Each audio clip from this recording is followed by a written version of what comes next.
Hello, my dear Franken friends, and welcome to Spookyou, your one-stop shop for all things ghastly and ghoulish. I'm your host, Barnabas Vixen. How horrible of you to join us. Curl up, invite your friends, and by all means, make sure those lights are out. That way it's harder to tell what may or may not be lurking around you. There's nothing like a good mystery, am I right? Tonight will feature a singular tale of devilish design curated by those wicked weavers of woe. And without further ado, allow me to pass the reins on over to our vivacious voiceover virtuoso Trey Falco for tonight's sinister story. Please keep all limbs and side covers at all times. We wouldn't want anything to go missing now, would we?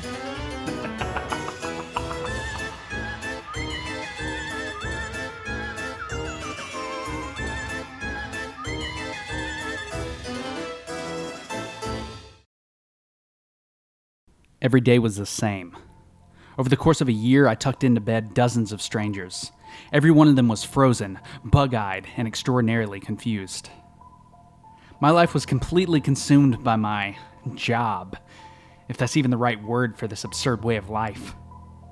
Day after day, I felt myself gradually falling apart.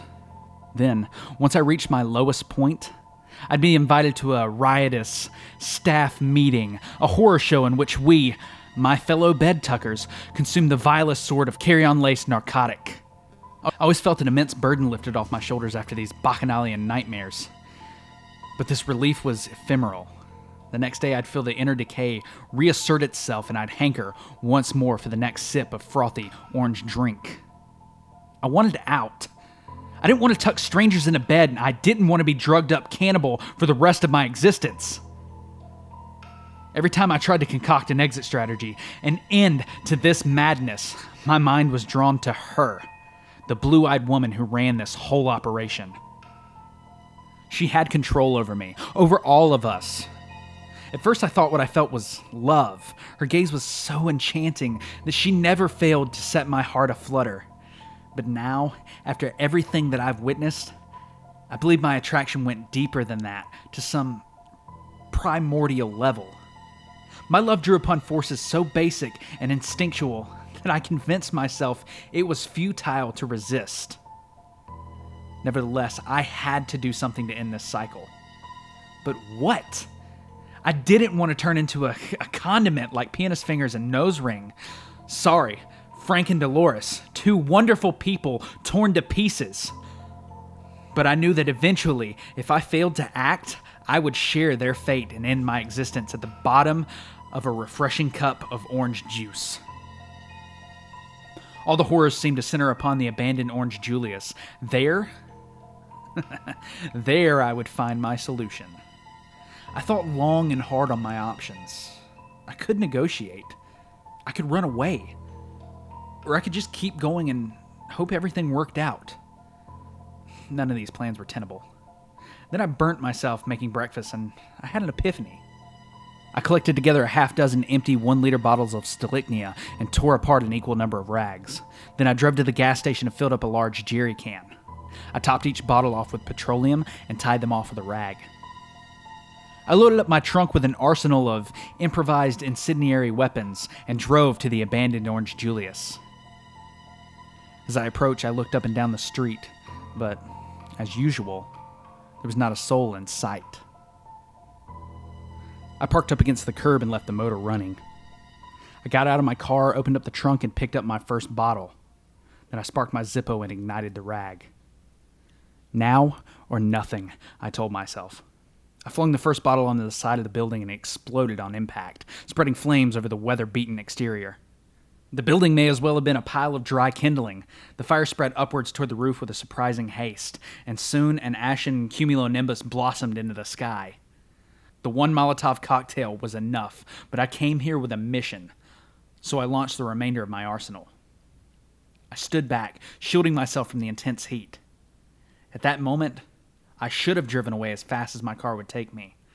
Instead, I lingered and watched, hypnotized, as the inferno took shape. Soon the building was unrecognizable and transformed into an unbearably hot wall of flame. I was so proud of myself. I did it, I thought. I was about to leave when I heard a chorus of agonized screeching coming from within the maelstrom.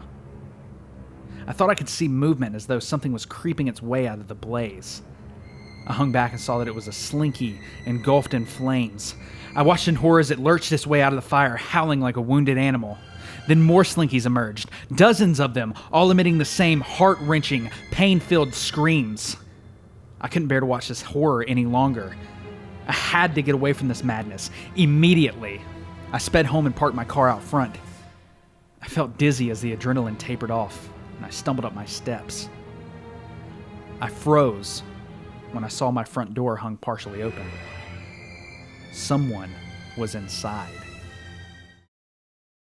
Hello, listener. Barnabas here, and I'd like to take a moment to talk to you about something that's very near and dear to our hearts here at Spookyou. Blood. That succulent scarlet, the crimson cascade of delicious viscera. We can't get enough of it, and we hear you have plenty. That's why we've partnered with Dr. Acula's Blood Bank. Doc Acula is a medically licensed professional specializing in the removal and storage of that sweet life juice that flows through your veins. With your contribution, you'll be able to feed hundreds of starving vampirites with a single donation. And think of the tax write-off. Am I right? Call today for your free consultation and see what you can do to help your community. Don't forget to bring some form of identification, proof of residency. That way we know which community vault to file away your precious cargo, and a notarized copy of your most recent will. Consultation usually takes a few minutes, while your donation will last a lifetime. Oh, Dr. Acula's Blood Bank. Proudly supporting impoverished vampire communities for over 3,000 years. Thank you for allowing us to get that message off our chest and implant it into your prefrontal cortexes. We now return you to your stories. I swung the door open, expecting to chase off some intruder. Instead, I was instantly paralyzed. It was her, the blue-eyed woman. She was waiting for me. I wanted to yell at her, scream all sorts of obscenities, and lash out for all the pain and suffering she had caused. But none of that occurred. Instead, I was restrained like a muzzled dog as I felt her power ensnare me. What the hell is she going to do to me, I wondered. I assumed that she was going to berate me, tell me how disappointed she was and how she had had so much hope in my future. I'd probably be turned into a condiment like Frank and Dolores. Or worse. Instead, she smiled and said, "Congratulations! I've had a chance to look over your performance record, and I'm pleased to promote you to management." My jaw would have dropped if I had any control over my movements. "You start immediately, but first you must put on your uniform." I felt myself dragged upstairs to my bedroom, whereupon I donned that cursed, foul-smelling uniform before returning downstairs. "If you'll follow me," she said, before walking out the front door. I trailed behind her, obediently. We walked back towards the black plume of smoke. She didn't utter a word for the duration. My head was locked facing forward, so I could only see her from the corner of my eye. As we neared the row of abandoned buildings, I expected to find a series of fire trucks spraying water over the blaze. And instead, the fire burned freely, uninhibited by outside forces. She led me closer to the blaze. Soon I could feel the heat scorching my skin. We approached a nondescript pile of rubble, and I watched as she moved aside a flattened cardboard box, revealing a trap door that led beneath the street. She dropped down first, and I followed. She flicked the light switch, and I found myself descending an old stone stairwell. Soon we were many stories beneath street level. The stairs ended abruptly at what appeared to be a bedroom door. Finally, I felt control return to my body. She turned to me and said, "By now you've mastered the 7 steps. Go inside and work your magic." I approached the door and opened it a crack. Inside, I saw an impossibly large bed dominate the room. It was so immense that it dwarfed the lone occupant, a man who rested on top. Who is it?" I asked. "It is Julius." My heart was pounding. This was the first time I had actually spoken to the blue-eyed woman. I should have used this opportunity to ask her the million questions that have long been dancing on the tip of my tongue. Instead, I obeyed her and went inside. The bed was gigantic. I estimated it was half the size of a basketball court. On top stretched an oversized comforter that could have been used to warm a city bus. Over a dozen people could sleep on top, side by side, with room to spare. I couldn't imagine who would require such an edifice. All around the base of the bed were oranges. Hundreds of them, all piled up haphazardly. I saw an orange moving ponderously across the floor. I approached it and realized that a slinky was slowly dragging it away. In fact, all around me were slinkies tending to the oranges, caterpillaring them away into hidden recesses in the walls. I tried to focus on my task. I had full control of my faculties, and I could have turned back. Should have turned back. But I still felt compelled to obey. I skirted around the edge of the bed and found a ladder affixed at the side. I grabbed hold of it and climbed up. I walked across the comforter toward the man, the ground spongy and yielding beneath my feet. As I neared, I realized how comically small the man was relative to the rest of the bed. As soon as I was a few feet away, the lights flashed 3 times. I remembered the script and I struggled to put on the largest, phoniest smile I could manage. On closer inspection, the man was about my age, but in his present state, he appeared frail and withered. I could only guess at how long he'd been confined to this bed. I knew what I had to do next. I sat beside him, met his gaze, and stared at him. For how long, I could only guess. It might have been 20 seconds. It might have been a week. Time's lost all meaning. Then I kissed him on the forehead and tucked him in. At once the lights turned off and I was overwhelmed by an intense feeling of vertigo. This has never happened before, I thought. I knew something was dreadfully wrong. I could feel my body being twisted and rent in diverse directions. Then the lights flickered 3 times and I found myself under the covers. "No, this can't be!" I screamed. I had switched places with the man in the bed. I looked all around me and he was nowhere to be seen. I tried to stand up but couldn't. I felt restrained and found that below my waist, I was bound to the bed. I threw back the sheets and discovered that I was not on a bed at all. I hoped to find a mattress beneath the sheet, and instead, I discovered I was attached to a brownish slab covered in a spiderweb of veins that undulated from countless tiny movements from just below the surface, like a giant egg sac. "What the hell have you done?" I screamed, and no one answered. I bucked and heaved, trying desperately to separate myself from this monstrosity, but it was no use. It was fused to my body and just as attached as my arms and legs. Overwhelming panic gripped my chest. I was trapped, and there was nothing I could do about it. Then the lights flickered 3 times, and I felt an entirely new form of pain. It came from a part of me that didn't exist moments earlier. From deep below me, I felt a fluttering as muscles contracted and then loosened. Sweat beaded my forehead, and I gripped a handful of sheets as an agonized spasm ripped through me. I didn't know what was happening. I thought I was about to die. And then, just as suddenly, the pain stopped. I felt something plop out of me. It was an entirely new and undesirable sensation. What the hell just happened? About a minute later, as I was still catching my breath, I saw a slinky slowly approaching me. It was pushing an orange that was glossy with slime. The slinky nudged the orange towards me until it was nestled in my lap. "What is this?" I asked, but I knew the answer. This orange was mine. I cradled it in my arms. It smelled like citrus and afterbirth.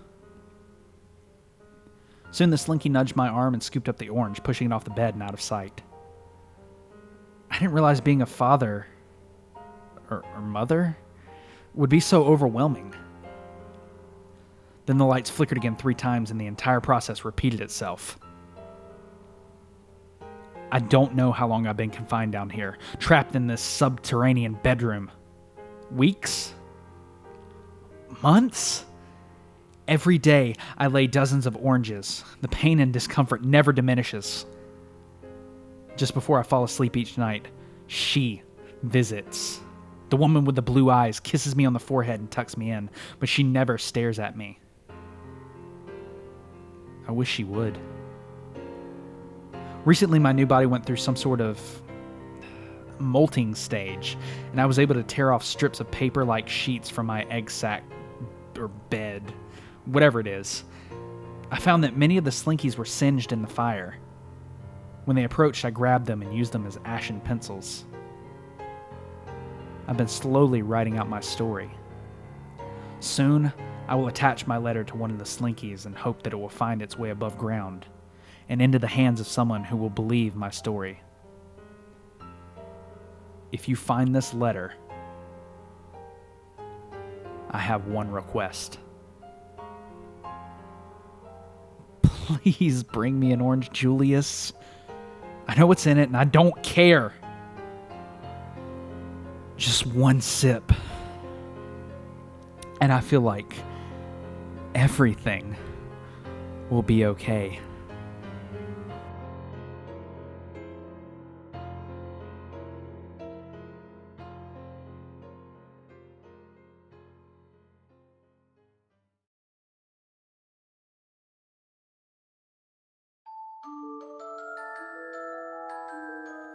Welcome back, my darling deviants.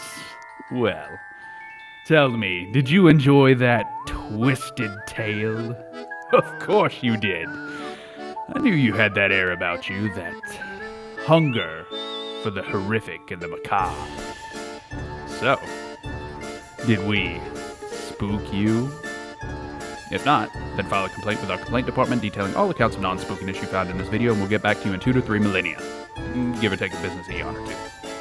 However, if you've enjoyed what you've just heard this evening, then make sure you leave a like on this video and annihilate that subscribe button. Such a small act of obedience is exactly what we need to put the food on the table around here. There's only so many days we can have refried kidney and toe jam hash before I'm absolutely sick of it. Spoiler alert, that ship sailed long ago. Now, I must bid you adieu. I've many things to take care of, and this outro is eating into my day off. Run along now. Have no fear, we'll be here every Tuesday and Thursday to bring you another terrible tale. Go forth, my ghastly gang, and stay spooky.